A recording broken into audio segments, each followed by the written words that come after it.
making fun of somebody, what kind of laugh would you do? So if we looked at Miss Teresa and we were making fun of her, we'd go, you don't make that. You can fight for that. All right. How about, except your brother because he's mean to you. Where's your brother at? You put him in a headlock? Does he make fun of you? Does he go, okay. How about bad guys in a movie? You ever seen how they laugh? What kind of sound do they make? You don't watch movies like that? Okay. Okay. I bet they go like this. Think they do? Okay. Go ahead. Okay. Good. Well, guess what? Do you know that the Bible says that God laughs? Why? Well, let me tell you why. It says, but the one who sits in heaven laughs. Why do you think God would laugh? Carter, why do you think God would laugh? You don't know? Well, I'm going to tell you why. You know what? There are people on earth that think they're as powerful as God is, and that they don't need God in their life. So he laughs. You believe that? You believe people on earth are stronger than God? No. Who do you think gets the last laugh? God gets the last laugh, right? Because there's nobody here in this church, right, or on earth that is strong or stronger than God, right? Because God sent His Son Jesus to do what? Die on the... For who? For all of us. Okay? So I want you to remember, we can laugh and we can be strong, right, Carter? But we will never be stronger than God is, will we? So that's right, Mr. Stefan. Okay, see, you agree with me. All right? So let's just all laugh. Hey, come here, Carter. I want to ask you. Come here. I want you to look at the congregation and say, everybody just laugh real quick. Say, just laugh. See, you got to laugh. That's good. Okay. Clay, you want to pray for us this morning? Heavenly Father, thank you so much that you are such a good God because you don't have to be. And you choose every day to love us, to be kind to us, and to care for us.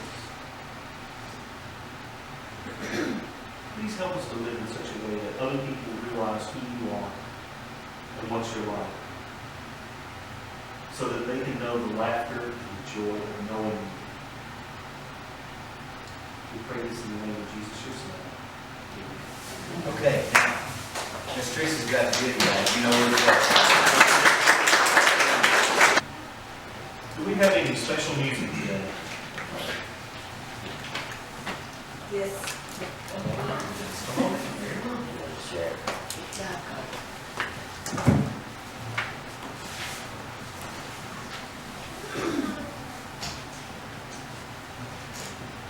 That's the one of this song.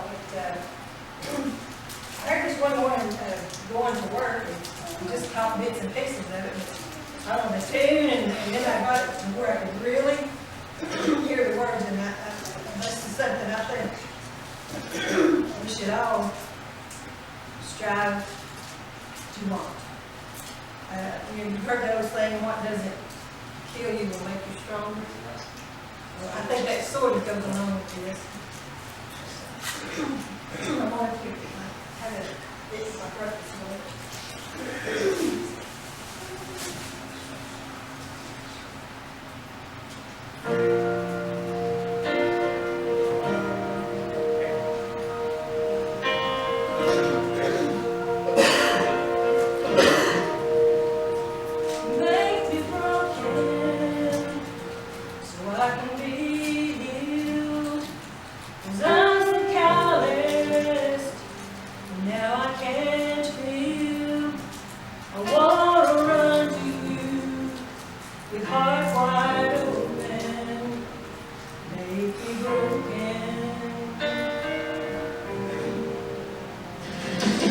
Make me empty so I can be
going to be playing around with laws in Leviticus as with a book that not many people know about called the Book of Judges. I will kind of warn you that if this book was made into an action movie, it wouldn't be PG. It's a little violent, it's a little strange. And there are a lot of lessons in it, but they're somewhat ambiguous and hard to see. But I think they're important for us for a reason. When Israel came out of Egypt and they went through their wandering period and they began to settle the land under Joshua and Caleb's leadership, after Joshua and Caleb passed off on the scene, it was God's desire that his people would have no king. No king but God. And they had local leaders and they looked to God and they looked to the law for their leadership. But when they had trouble, he would raise up a judge. That word can mean deliverer. When we think of judge today, we think of like Judge Judy. And you've gone before or whatever and to sort out your case. And she says who's right, who's wrong, who's going to pay who's right, something like that. This isn't exactly that kind of judge. What typically happened was, Israel was spread out in tribes. So let's say the tribes on the west side, you guys had trouble with the Georgites that live over here, okay? And you need somebody to lead you. God would just kind of inspire somebody to raise up as a leader, as a citizen, and they would lead people, people would follow them, and they would recognize God's leadership behind this person and go through. And then they would return to their normal life, was the idea. This period continued for about 260 to 300 years. We're not totally sure in the Bronze Age. And it was a chaotic time for them. It was a time where they are living in and among people who practice a very different lifestyle, very different faith, a very different idea of what's right and wrong, if there even is any such thing. And I think that's why these stories are important to us, even though they're odd. They're important to us because they help us figure out what faith, what courage looks like in the midst of a world that's very confused about it. So I'd like to start with one of the early judges. Now I do want to tell you that there is a cycle. If you were to read Judges from beginning to end, I make people in the class that I teach at Tusculum fill out the cycle on the final exam for Judges. I won't give you the exam unless you want to take it, but that'll be at the end of the sermon series, not the beginning. But the cycle works this way. Everything's good. Everything in the land is happy. People are listening to God. It's a good time to be alive. The people get lazy in the midst of the good time and they forget about God and they start to do evil things. They begin to practice religious syncretism, which is a little bit of this and a little bit of God. Or they join these pagan fertility cults and they begin living like the people in the land, doing all the things that they're doing that God said not to do. And because of this, God is upset and he allows a foreign oppressor, another people group that live in the area, to conquer them. In fact, he inspires them to do it. The people in the midst of their sorrow cry out to God. They say, we're awfully sorry, please help us. And God feels bad about it, so he chooses a judge or deliverer to lead them to victory, and then everything's good again, and the cycle repeats. As you go through the book, something you'll notice is this. The period of time when the people are faithful to God gets shorter and shorter and shorter with each deliverer, and the circumstances around it get worse. They get progressively worse up through Samson, who is arguably one of the moral dark points of the story. So we're going to start with an early one, now that you've got the overview. In a minute, I'm going to need 2 right-handed volunteers. I have a left-handed volunteer. I need 2 right-handers. This is for a Bronze Age combat demonstration. Any takers? Well, think about it, because I'm going to need you in just a minute, or it's not going to make sense. So if you're right-handed, I can use you. All right. Judges 3:12.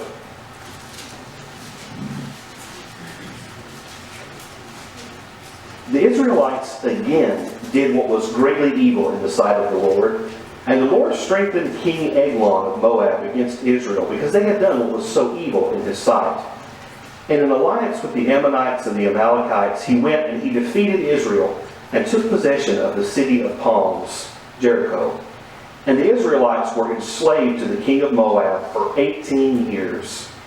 When the Israelites cried out to the Lord, he raised up a deliverer for them, Ehud, the son of Gera, a Benjamite, a left-handed man. Now there's something important for you to know. How many lefties do we have in here? Southpaws. Oh, got a bunch of weirdos in here. What is life like in the right-handed world? Tell us about the struggle, because the struggle is real. You get pencil marks on your hand. What else? Scissors are backwards. Scissors are backwards. Everything's backwards, yeah. Everything's backwards. It's a hard life. Do you remember me telling you, though, that in the ancient world, the right hand is the hand of strength and honor, and the left hand is the hand of shame? It's a hand that's reserved for unclean tasks, for things that you wouldn't want to. You don't eat out of the bowl with your left hand, right? In the ancient world, we've talked about that in the past. Can you imagine what it would be like to live and always be backwards in a culture that really worried about that? Here's what else is desperately important about that. Ehud, his name means the splendor is gone. The good old days are gone. That's what his name means. So he's sort of has a depressing name. He lived in a depressing time. And I have the suspicion that he was the kind of man who would like to do something about it. That would like to do something about the suffering of his people. But here's the problem. The word for left-handed used here in Hebrew, this is a little technical, has a diminutive first prefix that basically says his right hand was shut. He either was deformed on his right hand, or he was so dominant with his left hand that his right was worthless. Let me show you why that matters. Come up here, Lefty. Who are my two right-handed people? Any two. This is your chance to do a combat demonstration in church. Now, if you're going to... I need one more. We got one. All right, I'm going to have to give you some equipment here, okay? These are incredibly accurate replicas of the kind of things you would have. There's one guy who just doesn't bring the right shield. He has to be different. Okay? Your shield goes in your non-dominant hand. Okay? Your non-dominant hand.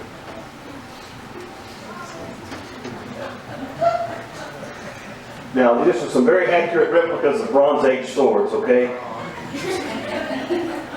Now, combat in the ancient world consists of lots of guys with shields and pointy things standing in lines, pushing and chopping at each other. And that's how they did it. Now, here's the idea. Let me take your place for just a minute. You go out there. You're going to be an attacker, okay? Do you notice that if we're all the same way, if I'm chopping you, your shield's blocking me, right? Are you left-handed too? No. Okay, good. Now, if I'm chopping him, see, the shields kind of overlap, right? And the idea is you're protecting the person on either side, so you're either getting a shield in your face or something pointing at you, right? That's a shield wall. That's how they fought. Now, here's what happens if you throw a southpaw in the mix. Come back. Non-dominant? Dominant. Do you see a problem? What's the problem? Right. See there? You're on your own. You would ruin the whole pushing and stabbing. Well, maybe. You're a danger to the people next to you. So someone who was left-handed couldn't participate in traditional line combats. You weren't eligible for military service unless you have a whole unit of lefties.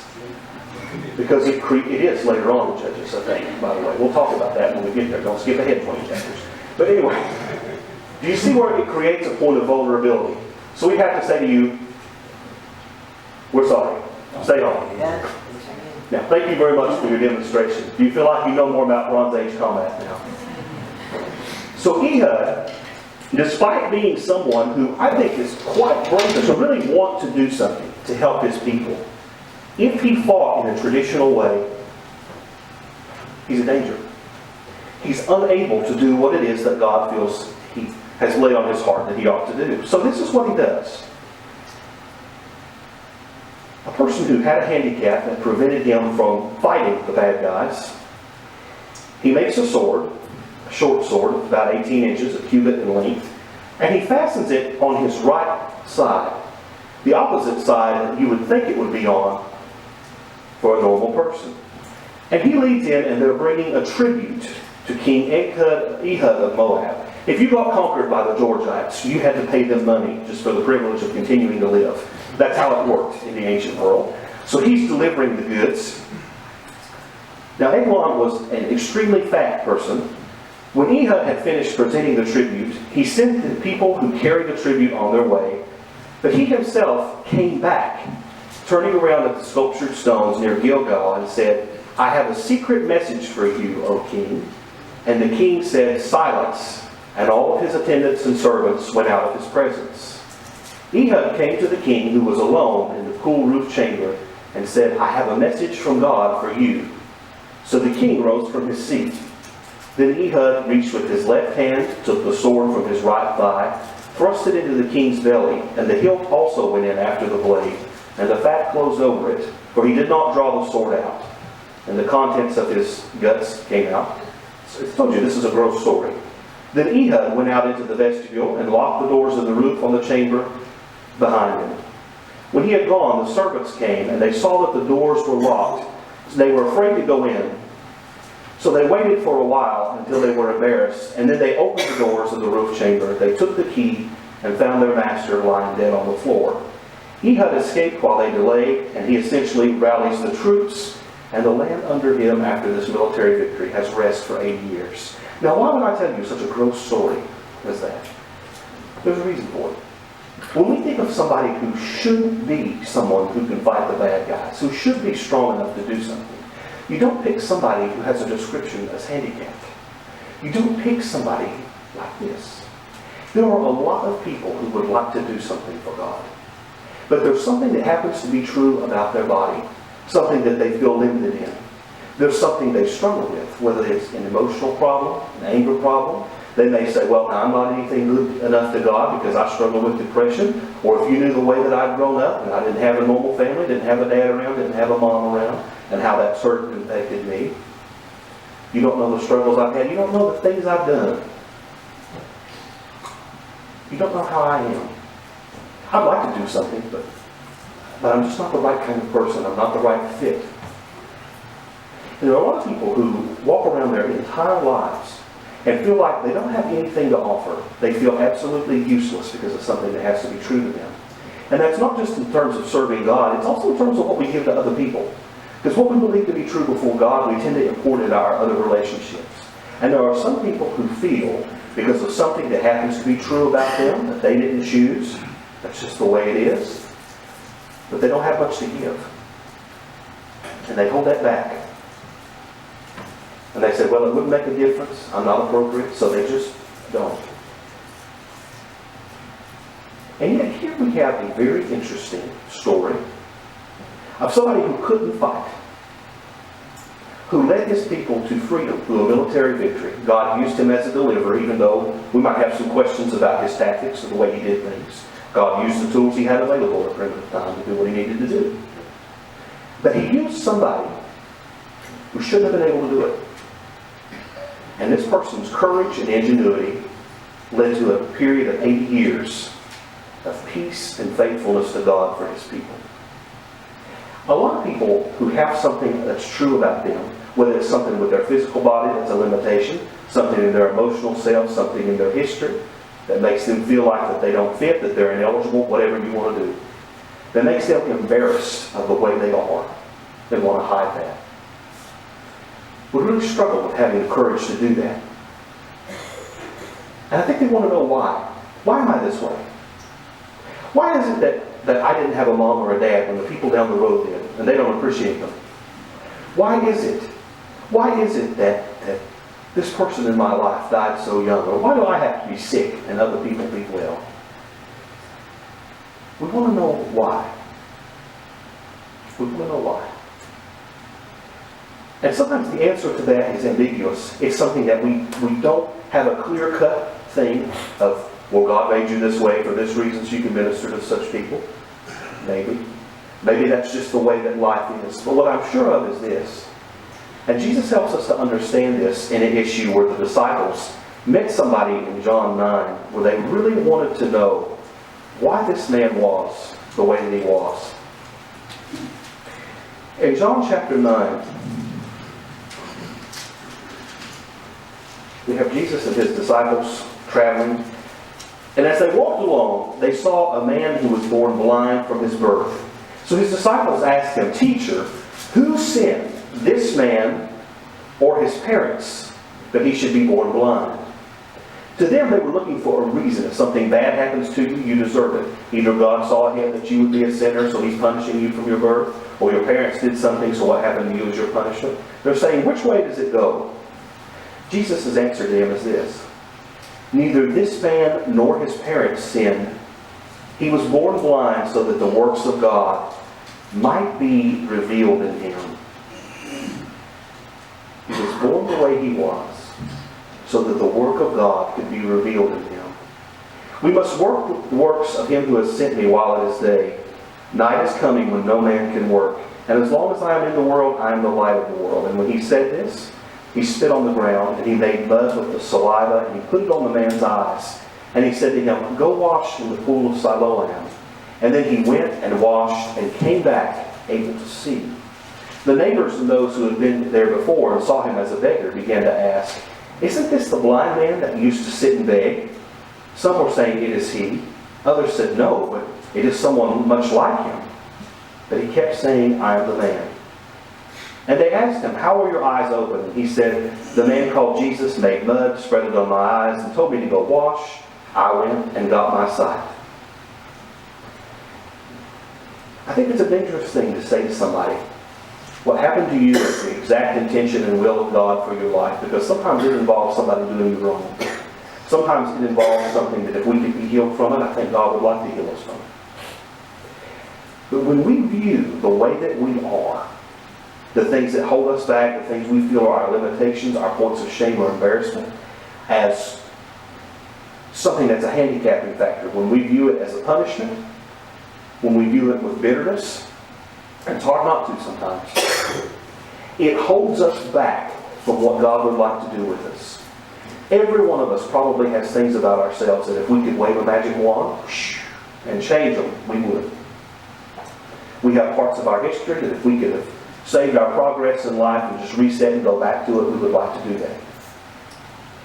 None of us can. But what is true about that man is true about all of us. If we waste our time saying, why me, poor pitiful me, I wish it wasn't so, we're never going to get anything done. And we won't nearly be as happy as God needs us to be. The best thing that we can do is say, I am the way that I am, because God wants to do something with me. Whether He calls it to be or not, He can step into the middle of it and demonstrate His absolute strength and power in our weak points, if we're willing to trust Him to do that. If Ehud, who was a person who shouldn't have been in battle, said, now, I can't possibly do this crazy thing, his people would still be enslaved. For us, I think it works a little bit like this. I was at a camp with a group of teenagers when I was still at Brown Springs, and the theme of the camp was the mind or the attitude of Christ from Philippians. Now, the first night of the camp, there was a fire drill, and there was two young men with us who were, I should say, developmentally challenged or slow. They had a little bit of a harder time. And they were in a room together. And during the fire drill, I saw one, and I couldn't find the other one. And I said, now, Landon, where is Jordan? He said, I told him 2 times to get up. He wouldn't. So I said, all right, you just burn up then. That's on you. While wearing his Attitude of Christ t-shirt. Perhaps tomorrow something will sink in. But as the week went on, we had with us a young lady who was handicapped in a wheelchair. And she was allowed to go. We happened to have had a nurse with us as one of our volunteer youth leaders, so it worked out just fine. And watching someone who was hesitant, who really wanted to go and be a part of this experience with other teenagers, never got to do anything like this before in her life. Get to do that and say, and kept, for the first of the week, she kept saying, oh, I'm so sorry, because everybody had to help her do things. We had to load her in and out of the van, and the kids helped do that. We had to help her with certain kinds of facilities she had to use. At the place that we were, it wasn't handicap friendly. There was one session that the adults, we were downstairs trying to say, now how are we going to get Taylor into this? Because it's on the 3rd floor, and they're telling us we don't have anywhere else to go to do this. And then we look around and the wheelchair is empty. So you have a moment where you start to panic. You say, oh no. One of the other youth leaders calls me and he says, come up here now. There was a teenage guy, not a very big guy, sort of a skinny little guy, kind of like you, Jacob. I'm not saying you're not, you're a Hulk inside, I'm sure. This guy was about your size, and he carried this girl up 3 flights of stairs. You could have wrung him out and he'd have filled up a bucket of sweat. And we said, didn't that hurt your back? Why did you do that? I didn't want her to miss it. And as the week went on, some people in the church felt like she shouldn't even go. She's going to be a handicap and a bother. Well, those kids learned about God, and the glory of God came in the service they gave to her. All she had to do was be there. And she taught those kids more than any speaker at that camp about what it is to have the mind and the attitude of Christ. They thought they were doing something for her. And at the end of the week, she did something for them. That's the way it works in the kingdom of God.